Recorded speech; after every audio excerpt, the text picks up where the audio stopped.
Since Tom Bower's revenge lifted the lid on a whole lot of things, including the eyebrow-raising fact that Meghan's mother was absent for around or the equivalent to 10 years of her daughter's life, starting from the age of 12, and that she was also a heavy substance abuser and dealer, and that Tom Bower couldn't legally say where Doria mysteriously vanished to, it certainly raises some red flags about the mysterious upbringing of Meghan Markle.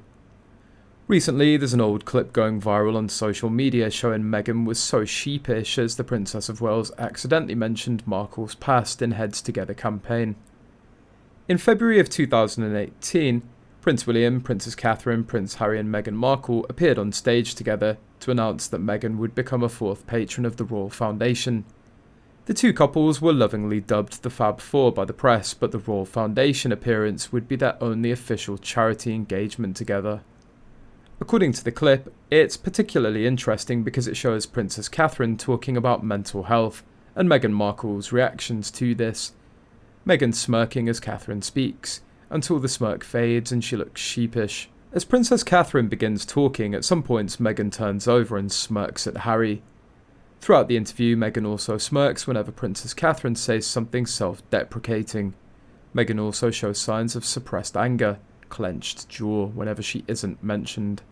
The smirk fades, however, and things get interesting when Princess Catherine compassionately brings up things that negatively impact children's mental health, particularly when parents that have addiction issues or lack school and support are absent when children are going through school. This is what Meghan went through when Doria abandoned her for 10 years of her teenage period of life, and now watch her reconnect with her mother and ditch the father who raised her. Bringing it up would have made Meghan feel increasingly more vulnerable, and this was done publicly, a full threat to Meghan's psychological fortress of protection, re her understandably complex feelings towards Doria. Not to mention the sense of a narcissist literally performing a persona for the press conference, suddenly feeling like the abandoned 12-year-old.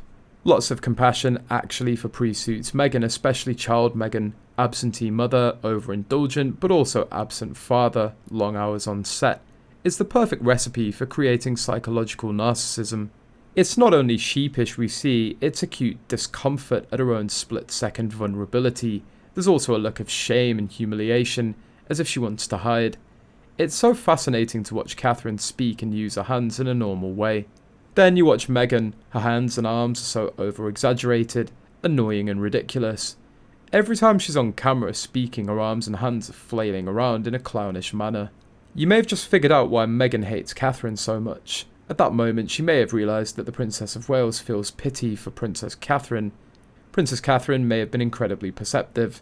Princess Catherine has done so much work talking to people with mental health issues. I bet with this experience and Catherine's high emotional intelligence and perceptiveness, she could spot Meghan's issues from a mile off. The sad part is that if Meghan would come clean and get some help instead of attacking others, try to present a superior than thou front, I'm sure William and Catherine would have been full of compassion.